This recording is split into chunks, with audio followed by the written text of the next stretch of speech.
राधे राधे सभी को। आज हम भीष्म पितामह और कृष्ण का अंतिम संवाद आपके लिए लेकर के आए हैं। महाभारत युद्ध समाप्त हो चुका था। युद्ध भूमि में यत्र तत्र योद्धाओं के फटे वस्त्र, मुकुट, टूटे शस्त्र, टूटे रथों के चक्के, छत्र, युद्ध के अवशेष आदि बिखरे हुए थे। वायुमंडल में पसरी हुई थी घोर उदासी। गिद्ध, कुत्ते, सियारों की उदास और डरावनी आवाजों के बीच उस निर्जन हो चुकी उस भूमि में द्वापर का सबसे महान योद्धा देवव्रत भीष्म शरशय्या पर पड़ा सूर्य के उत्तरायण होने की प्रतीक्षा कर रहा था अकेला। तभी उनके कानों में एक परिचित ध्वनि शहद घोलती हुई पहुंची। प्रणाम पितामह। भीष्म के सूख चुके अधरों पर एक भरी हुई मुस्कुराहट तैर उठी। बोले, आओ देवकी नंदन, स्वागत है तुम्हारा। मैं बहुत देर से तुम्हारा ही स्मरण कर रहा था। कृष्ण बोले, क्या कहूँ पितामह, अब तो यह भी नहीं पूछ सकता कि कैसे हैं आप। भीष्म चुप रहे। कुछ क्षण बाद बोले, पुत्र, युधिष्ठिर का राज्य अभिषेक करा चुके केशव, उनका ध्यान रखना। परिवार के बुजुर्गों से रिक्त हो चुके राजप्रसाद में उन्हें अब सबसे अधिक तुम्हारी ही आवश्यकता है। भीष्म ने पुनः कहा, कुछ पूछूं केशव? बड़े अच्छे समय से आए हो। संभवतः धरा छोड़ने के पूर्व मेरे अनेक भ्रम समाप्त हो जाएं। कृष्ण बोले, कहिए ना पितामह। एक बात बताओ प्रभु, तुम तो ईश्वर हो ना?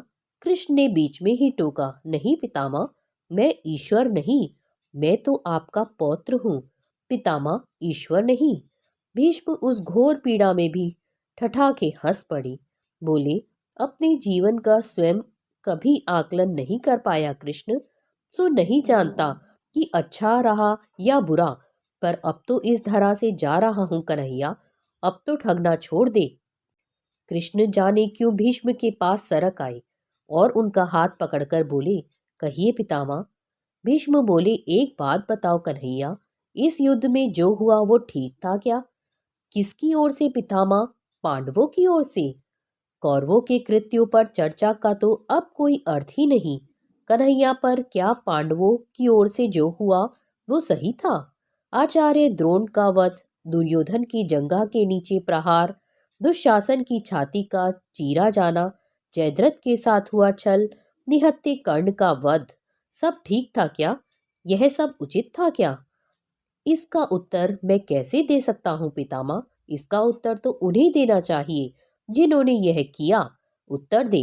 दुर्योधन का वध करने वाले भीम, उत्तर दे कर्ण, और जयद्रथ का वध करने वाले अर्जुन। मैं तो इस युद्ध में कहीं था ही नहीं पितामह। अभी भी छलना नहीं छोड़ोगे कृष्ण? अरे विश्व भले कहता रहे कि महाभारत को अर्जुन और भीम ने जीता है, पर मैं जानता हूँ कन्हैया कि यह तुम्हारी और केवल तुम्हारी विजय है।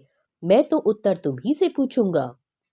कृष्ण, तो सुनिए पितामह, कुछ बुरा नहीं हुआ, कुछ अनैतिक नहीं हुआ, वही हुआ जो होना चाहिए था।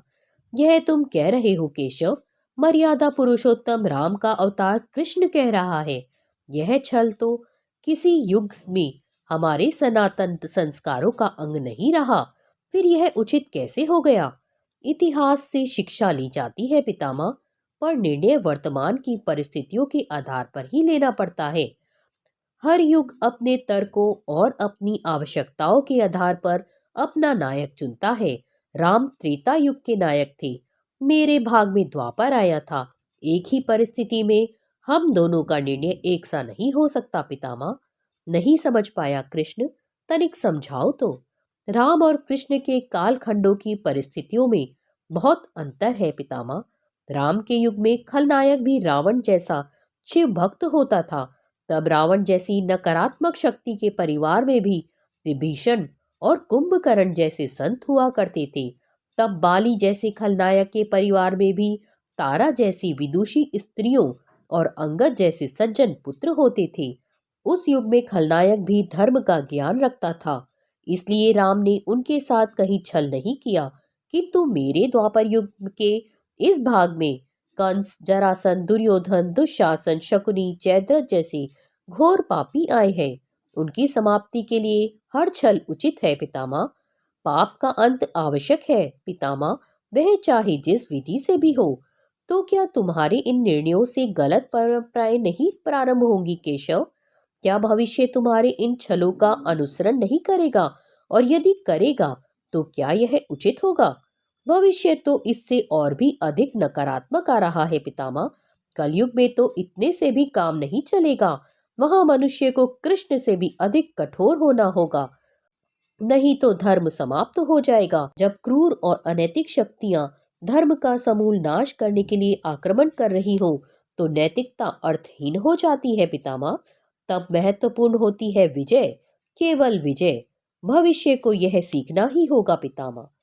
क्या धर्म का भी नाश हो सकता है केशव? और यदि धर्म का नाश होना ही है, तो क्या मनुष्य इसे रोक सकता है? सब कुछ ईश्वर के भरोसे छोड़कर बैठना मूर्खता होती है पितामह। ईश्वर स्वयं कुछ नहीं करता, सब मनुष्य को ही करना पड़ता है। आप मुझे भी ईश्वर कहते हैं ना? तो बताइए ना पितामह, मैंने स्वयं इस युद्ध में कुछ किया क्या? सब पांडवों को ही करना पड़ा ना। यही प्रकृति का संविधान है। युद्ध के प्रथम दिन यही तो कहा था मैंने अर्जुन से। यही परम सत्य है। भीष्म अब संतुष्ट लग रहे थे। उनकी आंखें धीरे धीरे बंद होने लगी थी। उन्होंने कहा, चलो कृष्ण, यह इस धरा पर अंतिम रात्रि है। कल संभवतः चले जाना हो। अपने इस अभागे भक्त पर कृपा करना कृष्ण। कृष्ण ने मन में ही कुछ कहा और भीष्म को प्रणाम कर लौट चले। पर युद्ध भूमि के उस डरावने अंधकार में भविष्य को जीवन का सबसे बड़ा सूत्र मिल चुका था। जब अनैतिक और क्रूर शक्तियां धर्म का विनाश करने के लिए आक्रमण कर रही हों, तो नैतिकता का पाठ आत्मघाती होता है। अगर आपको ये वीडियो पसंद आया है तो वीडियो को लाइक करिएगा, और अगर आपने अभी तक हमारे चैनल को सब्सक्राइब नहीं किया है तो सब्सक्राइब करिएगा। मिलते हैं अगले ही ऐसी और अच्छी कहानियों के साथ। तब तक के लिए धन्यवाद।